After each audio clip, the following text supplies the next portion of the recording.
माननीय सदस्यगण, महामहिम राष्ट्रपति जी ने कुंभ के बारे में भी चर्चा की है। इसलिए आप जब महामहिम राष्ट्रपति जी के अभिभाषण के अंदर जब अपने विषय को रखें तो वो विषय भी आप रख सकते हैं।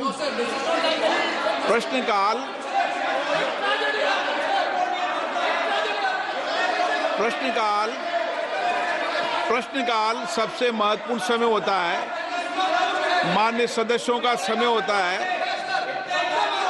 और बहुत प्रयास करने के बाद माननीय सदस्यों का प्रश्न आता है, सरकार की जवाबदेही भी तय होती है। इस महत्वपूर्ण विषय पर कई बार चर्चा हो चुकी है और मैं आपसे कई बार आग्रह कर चुका हूं, माननीय सदस्यगण कम से कम एक व्यवस्था बना लें, एक व्यवस्था बना लें कि प्रश्नकाल के अंदर कभी भी विषय को नहीं उठाने दिया जाएगा। जब मैं आपका स्थगन को अलाउ नहीं करूं तब विषय उठाया करो।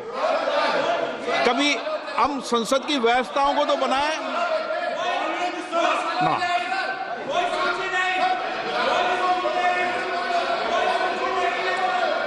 आप सदन नहीं चलाना चाहते, चर्चा नहीं करना चाहते,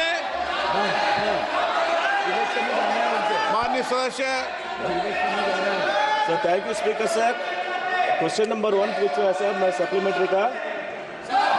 While the National Culture Fund has successfully facilitated the restoration of numerous historic monuments across the country, I would like to bring attention to Gutti Fort located in my constituency of Anantapur, sir. This majestic fort, the largest in the state, has witnessed the rise and fall of empires from the Chalukyas to the Vijayanagar Empire, the Mughals and the Marathas, sir, and even the British. Strategically located near NS 44, NS 67 and the Gutti railway station junction, sir. It holds immense potential to become a key tourism hub. However, the fort is currently in a state of neglect. A proposal of 60 crore for its restoration has already been submitted under the NCF ethics remaining pending, sir. I would like to ask the Honorable Minister if the government will take up this project at the earliest and expedite its approval to ensure the timely restoration of Gutti Fort, sir. Thank you, sir. माननीय मंत्री जी। माननीय अध्यक्ष महोदय, under the provisions of National Culture Fund, the financial arrangements are being done by the donations what we receive or the money what we receive as a contribution from the companies and PSUs through CSR. So primarily and predominantly the funding agency, they take a call and give us the priority. We have already enlisted 150 projects on the website of NCF. The said project which Honorable MP wished to ask is also part of that. It has been depicted on the website. Whenever adequate funding will be agreed by any of the PSU or any of the company who is giving CSR and on the priority, we'll certainly consider this. So thank you, Honorable Minister, sir. However, I would like to bring to your attention that the issue extends beyond Gutti Fort alone, sir. There are 20 other proposals from Andhra Pradesh that are also awaiting approval under the National Culture Fund for the preservation, protection and promotion of the historical monuments, sir. Honorable Speaker ji, it is concerning to note that in the last 5 years, not a single project from Andhra Pradesh has been approved under the NCF. I kindly request the Honorable Minister to provide clarity on the reason behind the delay in closing these proposals and the steps being taken to ensure their timely approval and restoration, sir. Thank you, sir. माननीय अध्यक्ष महोदय, जैसा मैंने निवेदन किया पहले प्रश्न का उत्तर देते हुए भी, मैं एक बार फिर दोहराना चाहता हूं कि नेशनल कल्चर फंड के 150 जो ऐसे मॉन्यूमेंट्स की सूची हमने ऑलरेडी वेबसाइट पर प्रकाशित की है, उसमें 21 ऐसे प्रोजेक्ट आंध्र प्रदेश प्रदेश स्टेट के हैं। सामान्यतया एनसीएफ में कोई कंपनी सीएसआर देने वाला पीएसयू या कंपनी जब कभी किसी पर्टिकुलर प्रोजेक्ट के लिए सीएसआर देने के लिए आग्रह करता है तो हम उसके लिए इसको कंसीडर करते हैं।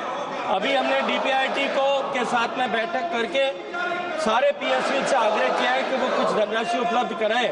जब भी धनराशि उपलब्ध होगी किसी इस पर्टिकुलर इन प्रोजेक्ट्स को प्रायोरिटी करते हुए तो हम निश्चित रूप से उसको कंसीडर करने का प्रयास करेंगे। माननीय बी रमेश जी,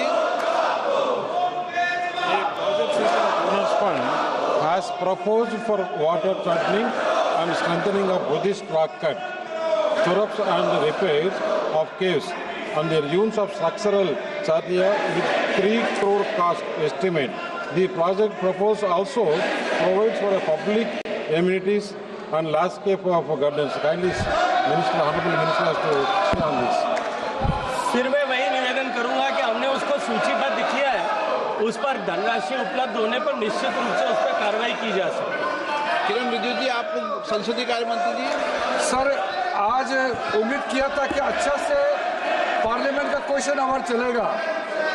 माननीय अध्यक्ष जी, आपने बार बार अनुरोध किया है, बार बार आग्रह किया है हमारे विपक्ष के साथियों को कि प्रश्नकाल को डिस्टर्ब ना करें, और ये प्रश्नकाल मेंबर का होता है, सरकार को सवाल पूछना होता है। आप लोग सरकार को सवाल नहीं पूछ के सदन को इस तरह डिस्टर्ब करना ये अच्छी बात नहीं है।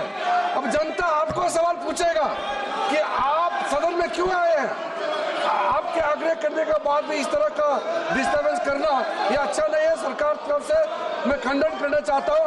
बाकी जो भी बोलना चाहते हैं वो राष्ट्रपति का अभिभाषण पर सब बोल सकते हैं।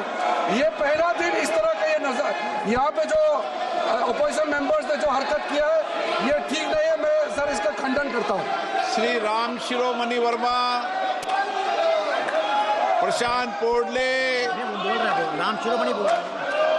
मल्लू रवि, क्वेश्चन नंबर 2 श्री सुश्री कंगना रनौत,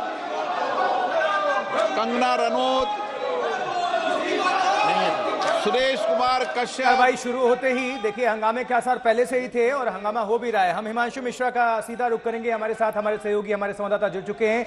हिमांशु, जैसी की आशंका थी, जैसे आसार थे कि हंगामा होगा, हंगामा हो भी रहा है सदन की कार्रवाई शुरू होते ही। ये बिल्कुल हंगामा हो रहा है क्योंकि विपक्ष की तरफ से समाजवादी पार्टी ने मोर्चा संभाला है और उनका ये कहना है कि प्रयागराज को लेकर, महाकुंभ में जो हादसा हुआ उसको लेकर चर्चा होनी चाहिए। जबकि सत्ता पक्ष की तरफ से जो है संसदीय कार्य मंत्री किरण रिजिजू ने ये कहा कि आप सवाल पूछिए, आपका हक है, लेकिन क्वेश्चन आवर को चलने दीजिए।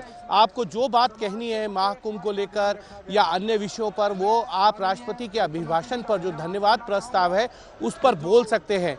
लेकिन जब बिजनेस एडवाइजरी कमेटी की बैठक हुई थी लोकसभा की, तब उसमें समाजवादी पार्टी की तरफ से ये मांग की गई थी कि जो महाकुंभ में हादसा हुआ है उसको लेकर जो है चर्चा की जाए। स्पीकर की तरफ से ये एश्योरेंस दिया गया था कि सरकार से बातचीत करने के बाद जो है वो इस पर जो भी निर्णय होगा वो लेंगे। लेकिन आज किरण रिजिजू जो संसदीय कार्य मंत्री हैं, उन्होंने ये कहा कि आपको अपनी बात रखनी है, आप राष्ट्रपति के अभिभाषण में भी रख सकते हैं, लेकिन विपक्ष की तरफ से तमाम सांसदों का ये कहना है कि आप इस पर चर्चा कराइए, ये अति महत्वपूर्ण विषय है। हाउस को जो है वो आप सही से रखिए और इस पर चर्चा होनी चाहिए। लेकिन सरकार ये कह रहा है का कहना है कि आप इस पर क्वेश्चन आवर चलने दीजिए। 12 बजे के बाद जब राष्ट्रपति के अभिभाषण शुरू होगा उस पर आप जो है अपनी बातों को रख सकते हैं। अपनी पार्टी के जो समय सीमा आपको दी गई है, निर्धारण पर 2022-23 में जहां 2838 से बढ़कर निर्धारण वर्ष 2024-25 में 3644 हो गई है।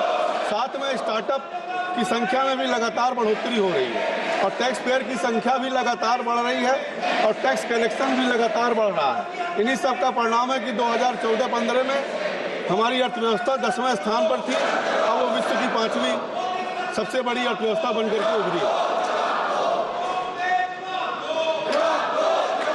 ऑनरेबल मेंबर श्री एन के प्रेमचंदन जी,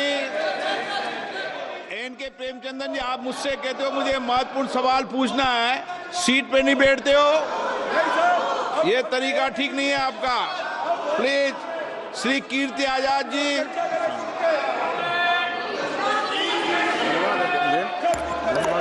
बहुत ही महत्वपूर्ण प्रश्न है। मैं ये जानना चाहता हूं कि क्या ये सच नहीं है कि पेट्रोल डीजल के दाम आसमान छू रहे हैं और सरकार ने खाने